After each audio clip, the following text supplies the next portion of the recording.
My name is Andre Wise, and this poem is called Illegal Alien. I want to go home. Just want to go home.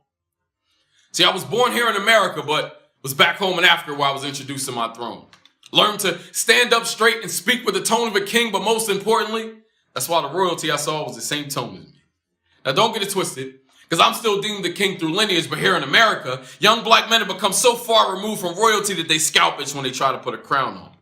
Feel like they have to clown on any single one of us that's trying to get ahead of life and tuck away a few ducats instead of going to college for 6 years, score thousands of buckets you and your boys going to forget about 6 months down the line.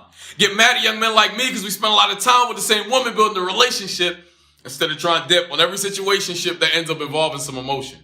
How can you clown me because I love with the devotion of royalty and cultivate the land I own instead of roaming the planet planting seeds I might not ever even get to sow? You don't even know me. But I never saw kings argue with peasants, so why would I ever think that you could dethrone me? See, you don't know my future, my lineage, or my history. So if my character's a mystery to you, don't decide to fill in the blanks with the images you catch on the 6 o'clock news or the dumb views you hear spewed on Love and Hip Hop. That's not how I was taught to function. Yes, I am a young black man, but if I act incomplete fool, my mother would still slap me in public, and you look at me like I'm the problem with society. Like I don't have 400 years worth of pride, prejudice, and expectations all riding on my shoulders. Man, I wake up every day to move bolder so I can get young black men to at least throw stones. I'm talking about at least leave the street, stop pitching stone. You can go home and see what the fight is for. So many of us don't want more for ourselves because we ignore what we do have. We treat the good like the bad until the whole world is so sad the way they treat us. Like we expected them to give us respect when they give us 40 acres and a mule just because they beat us. But anyway, back to the matters at hand. Because I feel the negative expectations society places on me. Every time things hit the fan, they look at me like I don't even have a plan. I'm starting to realize they pre-programmed can't stand the sight of a young black man. And I won't say I've never affirmed the stereotype in the same way with different women, but I'll be damned if I play deaf, blind, dummy, or victim. See, my spirit just get heavy because I look around and see people that look just like me. Why I gotta be so hard to uplift them? So I sit helpless. I watch them glorify having multiple baby mothers and cook coke in their mama kitchens. I talked to a young boy the other day who started thinking about prison when I asked him what his favorite system was.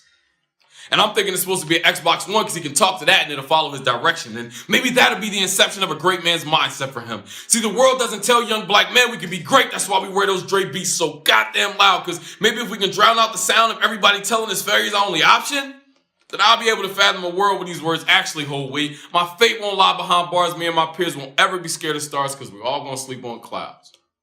Instead, all I look around and see is a whole bunch of young black men that don't know how to love women because we weren't taught how to love ourselves. And a bunch of women complaining because you have men that love gold, mistaking them for kings that love their position. Then you end up lost, misled, and smitten. We are supposed to be a beacon of hope. High expectations and high standards, but we end up with high expectations and low standards. The standard is we fail. The world looks at black men like we blind and can't read braille. I'm talking about useless. Go to jail, can't even read your own mail. But that doesn't give you an excuse to judge me, because trust me, as a young black man, I undergo more scrutiny than LeBron James in the playoffs, while in your head you playoff words spit by rappers you think are my favorite idols because you want to predetermine what I might steal from you. And the only thing I've been trying to heal from you and get you to understand is that as a young black man, I was taught to say, please, thank you, excuse me, and you're welcome, as well as blessed with the innate ability to tell when somebody's looking at me like I don't deserve to breathe the same air you breathe. So stop looking at me like I don't deserve to walk on the planet I'm about to change. Sit back and enjoy the show.